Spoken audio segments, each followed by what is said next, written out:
Coorg cricket foundation ವತಿಯಿಂದ April 6ರಿಂದ April 19ರವರೆಗೆ Kodava cricket leather ball premier league season 3 cricket ಪಂದ್ಯಾವಳಿಯಿಂದ ಗೋಣಿಕೊಪ್ಪದಲ್ಲಿ ಆಯೋಜಿಸಲಾಗಿದೆ ಎಂದು ಫೌಂಡೇಶನ್ ಅಧ್ಯಕ್ಷ ಪುರಕುಂಡ ಸುನಿಲ್ ತಿಳಿಸಿದ್ದಾರೆ.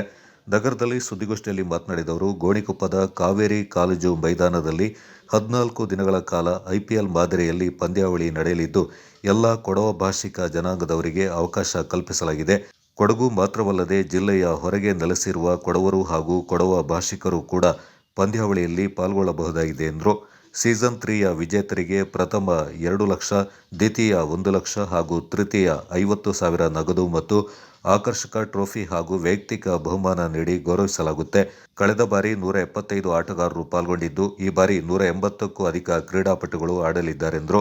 ಈಗಾಗಲೇ 12 ತಂಡಗಳು ಆಯ್ಕೆಯಾಗಿದ್ದು, ಹಳೆಯ 10 ಮತ್ತು 2 ಹೊಸ ಫ್ರಾಂಚೈಸಿಗಳು ಹರಾಜು ಪ್ರಕ್ರಿಯೆ ಮೂಲಕ ಆಟಗಾರರನ್ನ ಆಯ್ಕೆ ಮಾಡಲಿದ್ದಾರೆಂದರು. ಕೊಡಗಿನಲ್ಲಿ ನಾನಾ ಥರದ ಸ್ಪೋರ್ಟ್ಸ್ಗಳು ನಡೀತಾ ಇದೆ ಚೆನ್ನಾಗಿ. ಸೊ ಕೊಡಗಿನಲ್ಲಿ ಯುವಕರಲ್ಲಿ ಅತ್ಯುನ್ನತವಾದ ಕ್ರಿಕೆಟ್ ಟ್ಯಾಲೆಂಟ್ ಇದೆ. ಇದನ್ನು ಹೊರತರಬೇಕು ಅಂತ ಒಂದು ಉದ್ದೇಶದಿಂದಲೇ ನಮ್ಮ ಕಮಿಟಿಯ ಈಗ ಇಲ್ಲಿರುವಂತಹ 6 ಜನರು ಕೂಡ ಎಲ್ಲರೂ ಅವರವರ ಸ್ವಂತ ಕೆಲಸದಲ್ಲಿ ಎಷ್ಟೇ ಬಿಸಿ ಆಗಿದ್ದರು ಕೊಡಗಿನಲ್ಲಿ ಲೆದರ್ ಬಾಲ್ ಕ್ರಿಕೆಟ್ ಅನ್ನು ಬೆಳೆಸಬೇಕು ಅನ್ನೋ ಉದ್ದೇಶದಿಂದ. ಸೊ ಅಲ್ಲದೆ ಎಲ್ಲ ಮ್ಯಾಚ್ಗಳು ಯೂಟ್ಯೂಬ್ ಚಾನಲ್ ನೇರ ಪ್ರಸಾರ ಆಗುತ್ತದೆ. ಇದು ಸೀಸನ್ 3ನ ಬೇಸಿಕ್ ಮಾಹಿತಿ. T20 ಫಾರ್ಮ್ಯಾಟ್ ಆಟ ಎಲ್ಲ ಸೇರಿ ಸುಮಾರು 4ರಿಂದ 5 ಲಕ್ಷ ಬಹುಮಾನಗಳು ಇದರಲ್ಲಿ ಸೇರಿರುತ್ತೆ. ಹೊಸ ಹೊಸ ಪ್ರತಿಭೆಗಳು 24ರಲ್ಲಿ ಬಂದವು, 25ರಲ್ಲಿ ಬಂದವು. ಈ ವರ್ಷ 26ನೇ ಇಸವಿಯಲ್ಲಿ ಮತ್ತೆ ಹೊಸ ಪ್ರತಿಭೆಗಳು ಅಂದರೆ ಆಟಗಾರರು ಕೊಡಗು ಅಥವಾ ಬೇರೆ ಯಾವುದೇ ಊರಲ್ಲಿದ್ದು ಕೂಡ ಕೊಡವ ಆಟಗಾರರು ಪಂದ್ಯದಲ್ಲಿ ಪಾಲ್ಗೊಳ್ಬಹುದು. ಇದೇ ಜಿಲ್ಲೆಗೆ ಸೀಮಿತವಾಗುವಂತೆ ಗೊತ್ತಿಲ್ಲ. ಕನಿಷ್ಠ 16 ವಯಸ್ಸು ಮೇಲ್ಪಟ್ಟ ಆಟಗಾರರಿಗೆ ಸಂಪೂರ್ಣ ಪ್ರೋತ್ಸಾಹ ಮತ್ತು ಪ್ಲಾಟ್ಫಾರ್ಮ್ ಕಲ್ಪಿಸುತ್ತೇವೆ. ಈ ಬಾರಿ ನಾವು ಈ ಲೆದರ್ ಬಾಲ್ ಪಂದ್ಯಾವಳಿಗೆ ಕೊಡಗಿನಲ್ಲಿರುವ ಅಥವಾ ಹೊರ ಜಿಲ್ಲೆಯಲ್ಲಿರುವ ಅದು ಕೂಡ ಪರವಾಗಿಲ್ಲ, ಎಲ್ಲ ಕೊಡವ ಭಾಷಿಕರು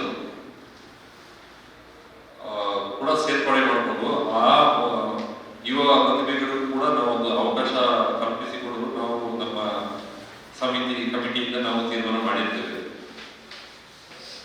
ಆದ್ದರಿಂದ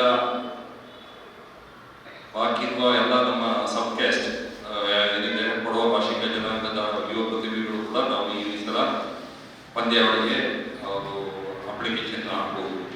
ಯುವಕರಿಗೆ ಒಂದು ಅವಕಾಶ, ಅವರಿಗೆ ಬರುವಂತಹ ಫ್ಯೂಚರಿಗೆ ಉದ್ಯೋಗ ಸೃಷ್ಟಿಗೆ ಒಂದು ಅವಕಾಶ ಇದೆ. ನಾವು ಅದಕ್ಕೆ ಬಹಳ ಉತ್ತೇಜನ ಮತ್ತು ಪ್ರೋತ್ಸಾಹ ಇದೆ ನಮ್ಮ ಕಡೆಯಿಂದ. ಅದನ್ನ ಹೋದ ಸಲ ಸೀಸನ್ನಲ್ಲೂ ಆಡಿದಂಥ ಡೇಸ್ ಉದ್ಯೋಗ ಸಹ ಆಗಿದೆ. ಈ ಒಂದು ಬ್ಯಾಂಕ್ ಆಗಲಿ ಕಂಪನಿಗಳಿಗಾಗಲಿ ಉತ್ತಮವಾದ ಒಂದು ಪ್ಲೇಯರ್ಸ್ ಬೇಕು ಅಂತ ಹೇಳೋದಕ್ಕೆ ಮಾರ್ಗದ ಮೇಯ್ನ್ ನಮ್ಮ ಸಂಸ್ಥೆಯಿಂದ ಒಂದು ಲೆದರ್ ಬಾಲ್ ಕ್ರಿಕೆಟ್ ಇದರಿಂದ ಹೈಲೈಟ್ ಆಗುತ್ತೆ. ಇದು ಯೂಟ್ಯೂಬ್ ಲೈವ್ ಇರೋದ್ರಿಂದ ಈ ಒಂದು ಟಿಪ್ಸ್ ಇಟ್ಕೊಂಡು ಕೂಡ ಸೆಲೆಕ್ಷನ್ಗೆ ಮಾಹಿತಿ ಸಂಪೂರ್ಣ ಇದು ಪ್ಲೇಯರ್ ಅಪ್ಲಿಕೇಶನ್ ಬಂದ್ಬಿಟ್ಟು ಮ್ಯಾನ್ಯಲ್ ಆಗಿ ಬಿಟ್ಟಿದ್ವಿ ವಾಟ್ಸಪ್ಪಲ್ಲಿ, ಮತ್ತೆ ಮ್ಯಾನ್ಯಲ್ ಆಗಿ ನಮಗೆ ತಲುಪಿಸೋ ಥರ ಮಾಡಿದ್ವಿ. ಬಟ್ ಈ ಸಲ ಏನಂತ ಹೇಳಿದ್ರೆ ಆನ್ಲೈನ್ ಮುಖಾಂತರ ನೀವು ಫಾರ್ಮ್ಸ್ನೆಲ್ಲ ಹಾಕಬೇಕಾಗುತ್ತೆ. ಅದು ಅಲ್ಲದೆ ಈ ವರ್ಷ ಕೊಡವ ಭಾಷಿಕ ಅವ್ರಿಗೆ ನಾವು ಈ ಒಂದು ಆಡಲಿಕ್ಕೆ ಅವಕಾಶ ಮಾಡಿಕೊಟ್ಟಿದ್ದೀವಿ. ಅದರಿಂದ ಸೊ ಈ ಸಲ ತುಂಬ ಕಾಂಪಿಟೇಷನ್ ಇರುತ್ತೆ. ಮೊದಲು ಯಾರು 180 ಪ್ಲೇಯರ್ಸ್ ಅಪ್ಲಿಕೇಶನ್ ಹಾಕ್ತಾರೆ ಅವ್ರಿಗೆ ಮಾತ್ರ ಅವಕಾಶ ಇರುತ್ತೆ. ಸೊ ನಾವು ಈ ಫಾರ್ಮ್ಸ್ನ ಪ್ಲೇಯರ್ ಅಪ್ಲಿಕೇಶನ್ನ ಇನ್ನೊಂದು 2 ದಿನದಲ್ಲಿ ಬಿಡುಗಡೆ ಮಾಡ್ತಾ ಇದ್ದೀವಿ. ಸೊ ಮೊದಲು 180 ಅಪ್ಲಿಕೇಶನ್ ಹಾಕುವ ಪ್ಲೇಯರ್ಸ್ಗಳಿಗೆ ಮಾತ್ರ ಮೊದಲ ಆದ್ಯತೆ ಇರುತ್ತೆ. ಉಪಾಧ್ಯಕ್ಷ ಪಾಲಚಂಡ ಜಗನ್ ಉತ್ತಪ್ಪ, ಪಂದ್ಯಾವಳಿಯ ನಿರ್ವಾಹಕ ಮಡ್ಲಂಡ ದರ್ಶನ್, ಫೌಂಡೇಶನ್ದ ಸಂಚಾಲಕ ಅಣ್ಣಳಮಾಡ ರಾಯ್ ಚಿಂಡಪ್ಪ, ನಿರ್ದೇಶಕರಾದ ಕುಲ್ಲೇಟಿರ ಶಾಂತ ಕಾಳಪ್ಪ ಸುದ್ದಿಗೋಷ್ಠಿಯಲ್ಲಿ ಪಾಲ್ಗೊಂಡಿದ್ದರು.